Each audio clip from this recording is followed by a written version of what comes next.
बिराद गोजोननाय मोनदों फार्स्ट टाइम भिडिअ बानायनाय नालाय आंनि बैसागुनि होमबाबो आं माने बिराद मोजां मोनदों आरो इन्टारेस्टबो मोनदों आरो ओमफ्राय गोबां बुरजायैनो माने बांसिन फेशन माने बांसिन बेस्ट होनो नाजादों आरो आंना बिनिफ्राय रिल्सनिफ्राय आरोना भिडिअफोराव माने बिराद मोजां मोनदों आरो गोसोफोरखौहाय आंनि मुङा थरायना निजोरा हाज'वारि ओमफ्राय आंनि निकनेमाव फान्थावस्रि आरो नाफाति हाज'वारियाव मिथियो आरो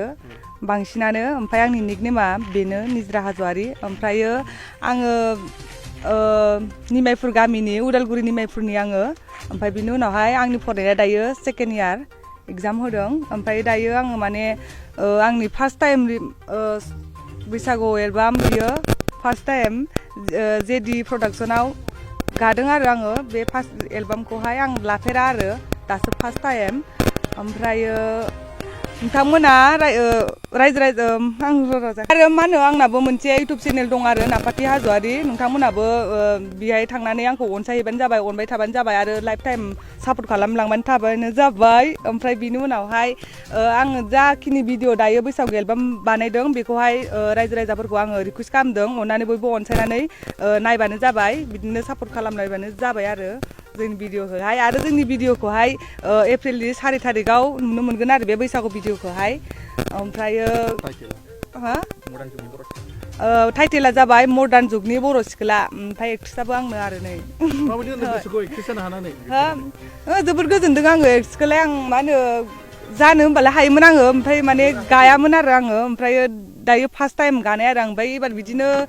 एलबामफ्राव गासिगोन आरो आंखौबो नुनो मोनसिगोन एबार फार्स्ट टाइम नुबाय नालाय एबार नेक्स्टआवबो नुनो मोनसिगोन आरो स' नोंथांमोना बिदिनो अनसायलांबानो थाबाय आरो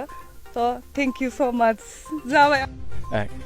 गिबियावनो निउस नायगिरि साफ्रोमनिसिम आइ आफा नोंथांमोननिसिम जोंनि अननाय आरो खुलुमनायखौ बावहरग्रोनाय थाबाय जोंफ्रा दिनै फार्स्ट बैसागो शुटिं लानाय जादों महनपुर बे हालामावहाय रायजो राजा नोंथांमोनखौ आसा खालामदों नोंथांमोना जोंनि बे भिडिअखौ मोजां मोनगोन आरो अनसायगोन होननानै जोंफ्रा बेयावहाय मेन फावखुंग्रि हिसाबै नै बिथां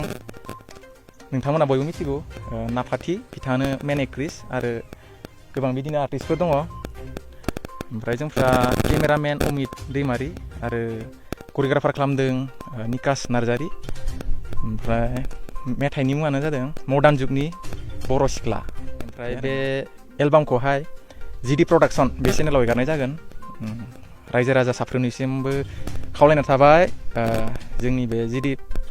प्रडाक्सन चेनेलाव थांनानै बयबो नायगोन होननानै बे निउसनि गेजेरजों जों नोंथांमोनखौ खावलायदों जे गासैबो जोंनि बे भिडिअखौ अनसायगोन होननानै आं बिसिनि फिजिक बेखौ गेलेयो बेजों लोगोसे आं हारिमु जिथु बर'नि कालसार आं बेखौ मोजां मोनो बिदिनो थांनाय बोसोरावबो आं मिथिन नार्जारि बिथांजों एलबाम बनायदोंमोन बैसागोनि बेखौबो रायजो राजाया गोबां अनसायनाय होदों देग्लायबो बिथां फान्थावस्रि जों मिथियो बयबो फान्थावस्रि होननानै ओरैनो बिथांनि मुङा निजोरा हाज'वारि आरो बिथाङा इउटुब चेनेल दं नाफाति नाय रायजो राजाया बे बिथांनि चेनेलखौबो साबस्क्राइब खालामगोन आरो जों जिथु दा भिडिअ बनायबाय थादों बैसागो एलबाम बेखौ जिडि प्रडाक्सनाव होनाय जागोन जिडि प्रडाक्सन चेनेलावहाय रायजो राजानिफ्राय खावलायनो थाबाय जिडि प्रडाक्सन चेनेलाव थांनानै बे बैसागनि जिथु मडार्न जुगनि बर' सिख्ला बे भिडिअखौ नायगोन आरो मोजां अनसायनाय होगोन होननानै नोंथांनि बे जिडि प्रडाक्सनाव फावखुंग्रि महरै हिर'आ सोर थागोन आरो हिर'इन सोर थागोन हिर' हिसाबैथ' आंनो थानाय जागोन आरो हिर'इन हिसाबै बिथां फान्थावस्रि नार्जारि हाज'वारि बिथाङा थागोन नोंथाङा बे एलबामखौ दिहुननो थाखाय खैदिनसो सम लागोन आरो जों माने बैसागोनि सिगां बेखौ रिलिज होनाय जागोन 4 तारिखआव जोङो थि खालामदों 4 तारिखआवहाय एप्रिलनि 4 तारिखआव बेखौ होनाय जागोन